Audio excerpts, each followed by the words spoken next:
உலகத்தொற்று மக்கள் அனைவருக்கும் இனிமையான வணக்கம். நான் கார்த்திக் பேசிட்டு இருக்கேன். இந்த வீடியோல நம்ம என்ன அதிகாரத்தை பத்தி பார்க்க போறோம் அப்படின்னு பாத்தீங்கன்னா, புறங்கூறாமை. புறங்கூறாமைனா முடிஞ்சு போச்சு. ஒருத்தர் இல்லாம பேசுறதுதான் புறங்கூறாமை. முதுகுக்கு பின்னாடி பேசாதடா, எதா இருந்தாலும் நேருக்கு நேரா பேசுதா, அதுதான். ஸோ அறத்துப்பால் என்பது அதிகாரத்தில் அறத்துப்பால் என்றது பால்கல்ல. ஸோ புறங்கூறாமை அப்படிங்கிற அதிகாரத்தில் ஒன் பை ஒன்னா பார்க்க போறோம். அறம் கூறான் அல்ல செய்யணும் ஒருவன் புறம் கூறான் என்றால் இனிது. டே, நீ அறம் செய்யலைனாலும் பரவாயில்லடா, புறம் மட்டும் கூறாம இருடா, அதுவே நல்லதுடா அப்படிங்கிறார் திருவள்ளுவர். ஸோ அறம் கூறான் அல்ல சரி, நீ நல்லது கூறினாலும் பரவாயில்ல, அல்லாஹ் செய்யணும் ஒருவன் புறம் கூறான் என்றால் நல்லது. அறநெறிகளை போற்றாமல் அறவழியில் நடக்காமல் இருந்தா கூட பரவாயில்ல, மற்றவர்களை பற்றி புறம் பேசாமல் இருக்கிறதெல்லாம் ரொம்ப ரொம்ப நல்லதுடாடே அப்படிங்கிறாரு. அறநழியி அறநழியி அல்லவை செய்தலின் தீதே புறநழியி பொய்த்து நகை. அறநல்னா நல்ல வினை, புறநல்னா கெட்டது. சரிங்களா? அது மட்டும் தெரிஞ்சுங்க, ரொம்ப முக்கியம். அறன்கிறது நல்ல வினை, புறநலங்கிறது கெட்ட வினை. சரி, அழுகிங்கிறது சிதைத்து சிதைத்து அறத்தையே அழித்து தீமைகளை செய்து வருவதை காட்டிலும் அரண்கிறது நல்லது, நல்லதை அழித்து, அழித்துங்கிறது அழியி, அறநழியி, அரண் பிளஸ் அழியி, அழிங்கிறது சிதைத்து, நல்லதை சிதைத்து. ஸோ அறத்தை அழித்து தீமைகளை அல்லவை செய்தலின், ஸோ அல்லவைனா தீமைகளை செய்தலின் தீதே கொடியதே. அதை விட கொடியது என்னன்னா, ஸோ ஒருவரை செய்து வருவதை காட்டிலும் இல்லாத போது ஒருவனை பழித்து பேசி நேரில் பொய்யாக சிரிக்கிறது. டே, அறத்தை அழிச்சு நீ கெட்டது பண்றதை விட ஒருத்தர் இருக்கும்போது கிக்கி பிக்கி கிக்கி பிக்கின்னு சிரிச்சு பேசிக்கிட்டு அவன் இல்லாதப்ப அவனை பத்தி புறம் பேசுறியே, அது அதை விட கொடுமைடா, அது கொடுமைடா அப்படின்னு திருவள்ளுவர் சொல்றார். ஸோ அதான் அறநழியே அல்லவை செய்தலின், நல்லதை அழித்து கெட்டதை செய்யறதை விட தீதே ரொம்ப பெருசு, ரொம்ப தீது, ரொம்ப கொடுமை. புறநழியி பொய்த்து நகை, பொய்த்து நகை பொய்யாக சிரிக்கிறது. பல பேர் அப்படித்தான் இருக்கானுவ. ஓகேவா? புறம் கூறி பொய்த்துயிர், புறம் கூறி பொய்த்துயிர் வாழ்தலின் சாதல். டே, நீ புறம் கூறுறதுக்கு செத்து போலாங்கிறாரு. சரியா? புறம் கூறி பொய்த்துயிர் வாழ்தலின் சாதல் அறங்கூற்றும் ஆக்கத்தை தரும். ஓகேவா? பிறர் இல்லாத போது அவரை பற்றி புறங்கூறி பொய்யாக நடந்து உயிர் வாழ்வதை விட இறந்து போதல் அறநூல்கள் சொல்லும் உயர்தலை தரும். ஐயோ ஐயோ, புறங்கூறி பொய்த்துயிர் வாழ்தல். ஒருத்தனை புறமுதுகு பேசி அவன்கிட்ட சிரிச்சு கேக்கின்னு பேசி அவன் இல்லாதப்ப அவன்கிட்ட புறங்கூறி பேசிதான் நீ வாழ்றா, செத்து போடா அப்படின்னு திருவள்ளுவர் சொல்றாரு. ஸோ அறங்குற்றம் அதுதான் பல அறநூல்கள் சொல்லக்கூடிய கூற்றாகும் அப்படின்னு திருவள்ளுவர் சொல்றாரு. நல்லா இருக்குல்ல? அதான் நெத்தில அடிச்ச மாதிரி தான் சொல்லுவார் அவரு. கண்ணின்று கண்ணரன் சொல்லினும் சொல்லற்க முன்னின்று பின்னோக்கா சொல். நேருக்கு நேரா சொல்றதா இருந்தா கூட சொல்லுடா, டே நீ இப்பேற்பட்டவன் தான்டா, எனக்கு உனக்கு பிடிக்கலடா, நீ இப்பேர் தான்டா, ஏன்டா அப்படி இருக்கிற, எனக்கு உங்ககிட்ட இந்த குணநலங்கள் பிடிக்கல மச்சான் அப்படி நீ நேருக்கு நேரா கூட சொல்லு, ஆனா பின்னாடி மட்டும் பேசாத. அதான் முன்னின்று பின்னோக்கா சொல்.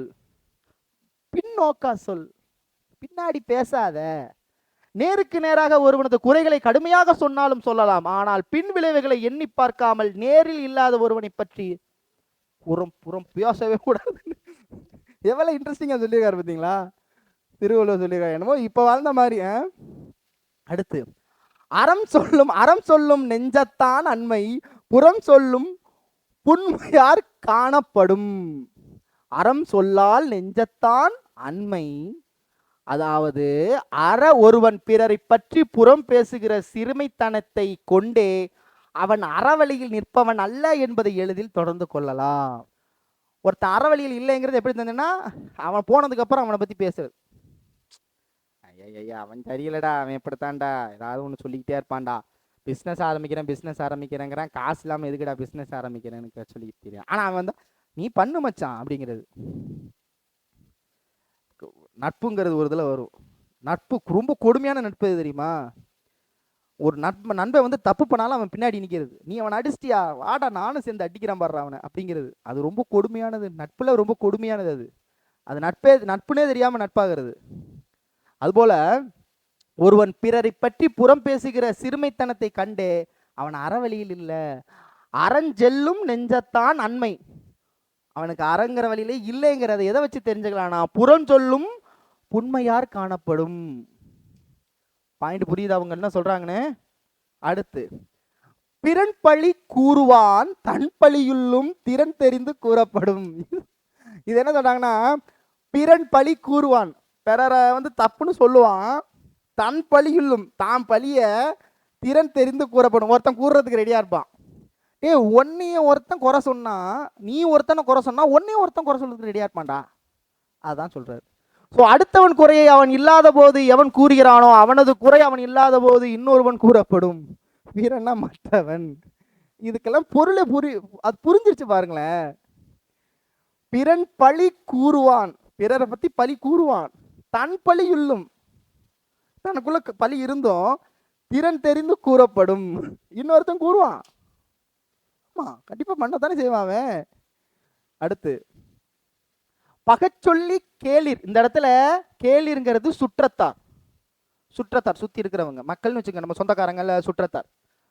பகச்சொல்லி கேளிர் பிரிப்பர் நகச்சொல்லி நட்பாடால் தேட்டாதவர். அப்படின்னா என்ன அர்த்தம்னா, கூடி மகிழுமாறு இனியாக பேசி நட்பை வளர்க்க தெரியாதவர், புறம் பேசி நண்பர்களையும் பிரித்து விடுவர்.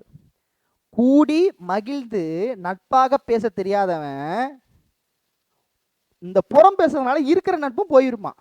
அதான் கூடி மகிழுமாறு இனிய பேசி நட்பை வளர்க்க தெரியாதவர், புறம் பேசி நண்பர்களையும் பிரித்து விடுவர். இருக்கிற நண்பரையும் போ மச்சான் உன்னை பத்தி அவன் அப்படி சொன்னான்டா, என்னடா சொல்ற? ஆமா மச்சான் உன்னை பத்தி அவன் அப்படி சொன்னான்டா. டே நீ என்னை பத்தி அப்படி சொன்ன, என்னடா அவன் சொன்னதை நான் சொன்னேன்னு சொல்லிட்டான் மச்சான் அவனுக்கிட்ட. ஸோ பகச்சொல்லி கேளிர் பிரிப்பர், பிரிச்சிருவான் கேளிர். ஸோ நகச்சொல்லி நட்பாடல் தேற்றாதவர். அடுத்து பார்த்துருவோமா. யார் குற்றமும் தூற்றும் மரபினார். துண்ணியார்னா நண்பர்கள். நண்பரையே நீ குறை சொல்றியே, மற்றவங்களா நீ விட்ட வைப்ப அப்படிங்கிறார் திருவள்ளுவர். துண்ணியார் குற்றமும் தூற்றும் மரபினார். நண்பரையே குற்றத்தை தூற்றுவதா சொல்றதா நீ மரபனை உடைய நீ, என்னை கொள் ஏதிலார் மாட்டு. அப்ப என்னை கொள் ஏதிலார் அப்படின்னா மற்றவர், சரிங்களா? ஏதிலாங்கிறது மற்றவர், அயலார். அவங்களை மட்டும் நீ விட்டு வைக்கவா போற அப்படிங்கிறாரு திருவள்ளுவர், சரிங்களா? என்னை கொள் ஏதிலார் மாட்டு, அயலாரை மட்டும் விட்டு வைக்கவா போற அப்படிங்கிறாரு. அயலார்னு மற்றவனை, ஓகேவா? அந்த சொல்லுவாங்க எங்கேயோ ஏதோ ஒரு புறம் பேசுறது, அவங்க இருந்து ஊர்லேயே இருக்க மாட்டான், ஏதோ அவன் நேரில் போய் பார்த்த மாதிரி சொல்லுவான், அவன் இருக்கால வச்சான் அவன் இப்படி அப்படிங்கிறது. அடுத்த திருக்குறள். அரண் நோக்கி ஆற்றாங்கோல் வையம் புறம் நோக்கி புன்சொல் புரைப்பான் பொறை. இந்த வையம் சொல்லுதான், இந்த பூமி இந்த உலகத்தாய் சொல்லுதான், ஒன்னையெல்லாம் நான் சுமக்கிறேனே. யாரை சொல்றாங்க? புறம் கூறுகின்ற ஒன்னை, இந்த மாதிரி பெருமுதுக்கு காட்டி பேசுற ஒன்னையெல்லாம் நான் சுமக்கிறேனே, அறம்ங்கிற ஒரு வார்த்தைக்காக ஒன்னையெல்லாம் நான் சுமக்கிறேன்டா அப்படின்னு சொல்றாங்களாம்.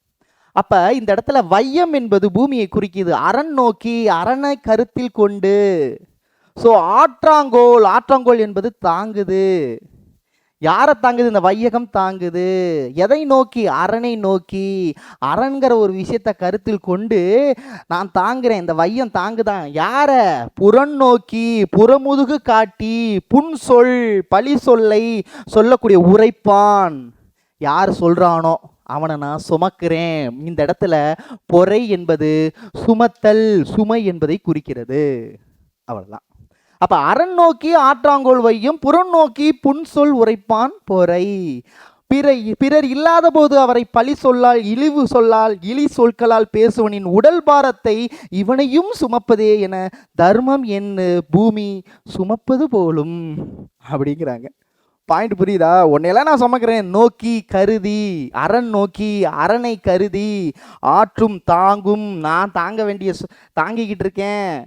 அறம்ங்கிற ஒரு வார்த்தைக்காக உன்னையெல்லாம் நான் தாங்கிக்கிட்டு இருக்கேன், புறங்குறு உன்னையெல்லாம் நான் தாங்கிக்கிட்டு இருக்கேன்னு பூமி நினைக்குதான். ஸோ அதான் பொறைங்கிறது சுமை என்று பொருள் உண்டு. அடுத்த திருக்குறள் பார்த்தலாமா? எஸ். ஏதிலார் குற்றம் போல் தற்குற்றம் காணுகிற்பின் தீதுண்டோ மண்ணுக்கு உயிர்க்கு. நல்லா கவனிச்சுக்குங்க.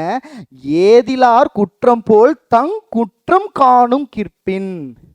பிறர் குற்றத்தை காணுவது போல தன் குற்றத்தை ஒருத்தன் பார்த்தான்னா அதான் ஏதிலார் மற்றவர்கள் குற்றம் போல் குற்றத்தை போல் தற்குற்றம் தன்னுடைய குற்றம் காண்கின்ற பின் அவன் காணான்னா தீதுண்டோ இந்த உலகத்துல தீதுண்டோ மண்ணும் உயிருக்கு இந்த உலகத்துல ஏதாவது தீது வருமா அதான் பொருள். அப்ப அயலாருடைய குற்றத்தை காண்பது போல தன் குற்றத்தையும் கால வல்லமை படைத்தவன் ஒருவன் இருந்தால் உயிர் வாழ்க்கைக்கு துன்பம் உண்டோ. அயலார் ஏதிலார்னா அயலார்னு அர்த்தம் மற்றவங்க. ஸோ குற்றம்னா பிழை, மண்ணும் நிலை பெறுகின்ற அவ்வளோதான். புறங்கூறாமை அப்படிங்கிற அதிகாரத்துல இருந்து 10 திருக்குறளை அப்படியே தூவி தெளிச்சிருக்காரு. அதுக்கும் சொற்பொருளோட அழகான முறையில் பார்த்துட்டோம். அடுத்த வீடியோவில் சந்திக்க போகிற உங்களிருந்து விடைபெறுவது உங்கள் அன்பு சகோதரன் கார்த்திக். நன்றி, வணக்கம்.